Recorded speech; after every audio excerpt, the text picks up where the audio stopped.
a gente já rapidamente anunciou, o tema agora é o Setembro Amarelo, é uma campanha mundial, inclusive, que visa a prevenção ao suicídio. E para falar sobre isso, nós convidamos duas pessoas que atuam junto ao CAPS de Sorriso, né? O médico especialista em psiquiatria, Dr. Rafael Giusti, e a psicóloga Camila Natti. Sejam bem-vindos, doutor, que está à minha frente primeiro. Bom dia.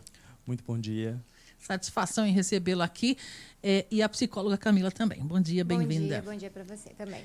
Bora falar um pouco, então, para quem está nos ouvindo, não sei qual dos dois, fiquem à vontade, sempre os microfones estão abertos aí. O que é esta campanha Setembro Amarelo e a importância dessa campanha que Sorriso já abraça também, né?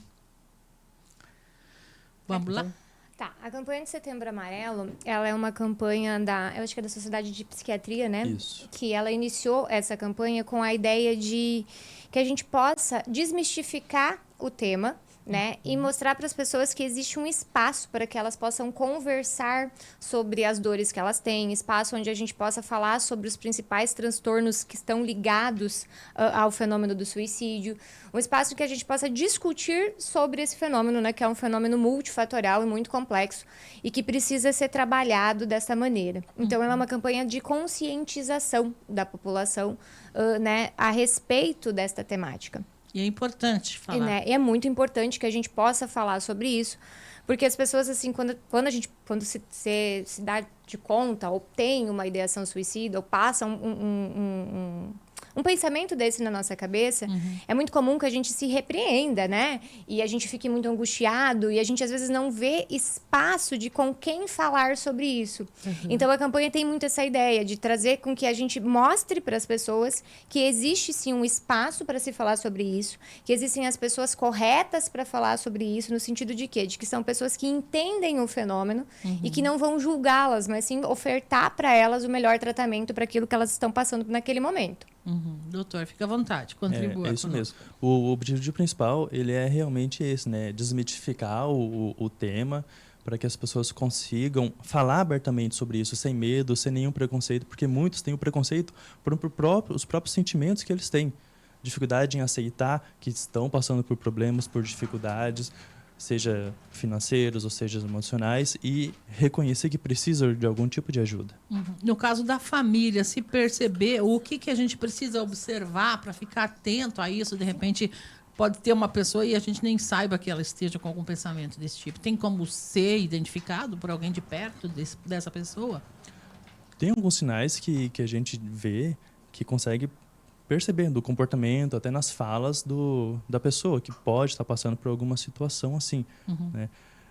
Falas tipo, eu não aguento mais, eu não vejo mais perspectiva na vida, não tenho mais nenhum tipo de plano para o meu futuro, não vejo mais força para poder viver, não tenho mais ânimo com as coisas que antigamente ele tinha, mais disposição, prazeres antigos que fazia com muita vontade, hoje já não tem mais nenhum. São alguns sinais que a gente tem que ficar atento para isso.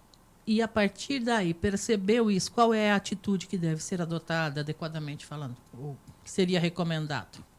Tratamento, né? É a hora de procurar o CAPS. É a hora de buscar tratamento, né? O CAPS é um lugar que é especializado, na verdade, nossa demanda de atendimento é realmente tratamento de transtornos mentais graves, né? Severos, persistentes, então, assim, esse é o momento.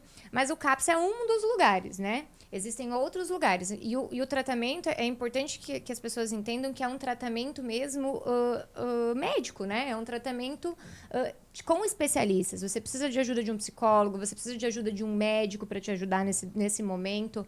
Às vezes as pessoas recorrem muito a tratamentos alternativos que são muito interessantes, certo? Como coadjuvantes. Mas que eles não podem, nesse tipo de situação, que já é uma situação mais agravada, serem o papel principal do tratamento. O papel principal do tratamento de um quadro mais agravado é realmente um tratamento clínico, um tratamento médico, né? Um tratamento com psicólogo, um tratamento com psiquiatra. Esse é o papel principal. Então, a pessoa tem que procurar ajuda para isso, para receber um tratamento adequado. Tem alguma causa, digamos assim, talvez a partir de um processo de depressão, ou não tem nada a ver, doutor? Olha, a causa de um comportamento suicida, assim, muita gente pensa, é causada por sintomas de depressão. Sim, Podem até ser. Pode haver. Mas tem várias outras doenças, tanto psiquiátricas e até dependência de substâncias, que podem provocar algum comportamento suicida também. Né? Os fatores que a gente avalia que decorrem a algum comportamento assim, envolve tanto fatores familiares, traumas do passado, abusos, como fatores socioeconômicos, perdas financeiras muito grandes e até traumas atuais, situações difíceis atuais que o indivíduo passa, que ele começa a ter um comportamento assim.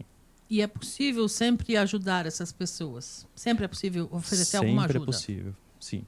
Toda ajuda a gente consegue fornecer. Alguns pacientes, a gente costuma dizer que tem o tempo para começar o tratamento, mas não tem o tempo para terminar.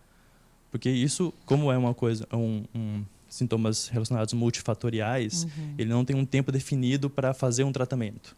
Né? Vai tomar esse remédio por 6 meses, 2 meses, faz terapia ali 5 sessões e pronto. Não, infelizmente não.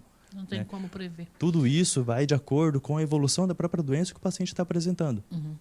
E é difícil que essa pessoa aceite? O senhor vocês costumam ter dificuldade para que o paciente aceite tratamento, aceite ajuda ou não? Tem grande dificuldade. É porque, assim, quando a gente começa a pensar que a única solução para a vida é morrer, é porque a gente perdeu uma coisa chamada esperança. E o tratamento médico, o tratamento psicológico, ele envolve esperança. Quando você vai no médico, quando você vai no psicólogo e pede, fala, doutora, me ajuda, tô com problema no casamento, eu tô passando por uma dificuldade financeira, ou eu me sinto feia, você tem esperança de que aquela pessoa aí possa te ajudar. A grande dificuldade, né, que é o que o Rafa fala, que a gente encontra, é que o paciente nessa fase ele não tem mais esperança. Por isso que a ideia do suicídio começa a rondar a cabeça. Porque a gente perdeu a esperança. O paciente ele não quer morrer. Ele quer. A pessoa não quer morrer, né, gente? Quer o que acabar que ela com a quer? dor. Ela quer acabar com aquela dor. Ela quer de novo qualidade de vida. Ela quer sentido na vida dela. Então, a grande dificuldade que existe é porque a gente precisa ajudar essa pessoa a reencontrar a esperança. E aí, quando você reencontra a esperança, aí sim, aí o tratamento anda bem e aí a gente consegue fazer com que a coisa funcione, né? Isso é fato. Se a gente pudesse pedir um conselho para a vida de todas as pessoas, que a vida está difícil, a gente sabe, né? De pandemia para cá parece que ficou um pouco mais pesado para a maioria em alguns aspectos ainda. Que conselho vocês, como especialistas, poderiam nos dar aí? Acho que o principal é não ter medo nem vergonha de pedir ajuda. Perfeito. Entendeu? Isso é o primordial. Porque a vergonha, o pensamento de que isso aqui vai passar, eu vou melhorar sozinho, e vai deixando de lado, quando se vê, já está sem esperança com a vida. Só vai Entendeu? piorando. Até Só vai poderia piorando. eventualmente melhorar, mas geralmente só piora, né? Então precisa pedir ajuda. E a primeira pessoa a pedir ajuda é aquela que está mais perto? Ou não? A família, os amigos, ou a quem puder, quem tiver aberto? Quem estiver aberto para ouvir. E esse é um outro fator também que, às vezes, dificulta o acesso da ajuda da pessoa. Nem todas as pessoas estão abertas a ouvir o problema do outro. Perfeito. A ouvir, a querer saber se a outra pessoa está passando por alguma situação dificultosa ou não. Então, se estiver recebendo queixas, é preciso ficar atento. E Exato. o que faz aí? Se de repente a pessoa não tem aquela paciência, nossa, lá vem o queixume de novo, etc. O que é recomendável fazer? Encaminhar essa pessoa, talvez, para uma ajuda? Isso. Eu falo assim, a gente não tem a obrigação de saber resolver... Na verdade, a gente não tem a obrigação de resolver o problema de ninguém, né? Sim. Ou saber como resolver aquele problema. Mas se um amigo, o marido, o seu filho, alguém começou a falar sobre isso com você... Você precisa pensar assim, poxa, eu gastei todo o meu bom conselho, mas com o meu bom conselho nós não conseguimos avançar. Então eu vou procurar a ajuda de um profissional. Porque o profissional, a gente estuda há anos para quê? Porque a gente tem técnicas para isso, né? Que são técnicas que a gente não tem no dia a dia. E aí você procura essa ajuda desse profissional, leva na ajuda do profissional, que daí o profissional vai conseguir, com as técnicas que a gente tem, fornecer a melhor ajuda possível para o caso. Muito bem. Eu fui pelas minhas perguntas, dúvidas e curiosidades. Então, vou deixar agora o microfone a vocês, à vontade aí. O que mais a gente pode aproveitar o momento para falar para a nossa comunidade sobre isso? Eu acho que o importante é a gente lembrar que, assim, o Setembro Amarelo, ele é uma campanha para nos lembrar de alguma coisa, mas a gente não tem que pensar em Setembro Amarelo, a gente tem que pensar num ano inteiro, né? Todos os dias Todos desse ano. os dias. Isso. Então, assim, todo santo dia, a gente precisa trabalhar e aprender e acolher as nossas emoções. Né? Eu diria que, se você me perguntar um conselho que eu dou para as pessoas, é assim: todos nós temos belezas e feiuras dentro da gente. A gente tem coisa muito boa e tem coisa muito ruim. Verdade. Tem coisa em que a gente é ótimo, tem coisa que a gente é péssimo, entende? E acolher a nós mesmos, acolher essas coisas é um exercício diário. E assim como eu tenho coisas boas e coisas ruins, as outras pessoas também têm. Então, eu acho que se a gente começar a trabalhar uma cultura de acolhimento maior aos nossos sentimentos e aos sentimentos das outras pessoas, a gente vai começar a viver num mundo melhor.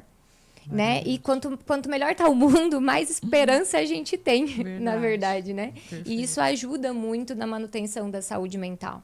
Eu acho que as pessoas precisam aprender a ser realmente mais tolerantes. Não apenas com o outro, mas também com elas. Sabe? Na medida que a gente é tolerante com as nossas coisas, a nossa saúde mental vai melhorando. Né? Vai melhorando.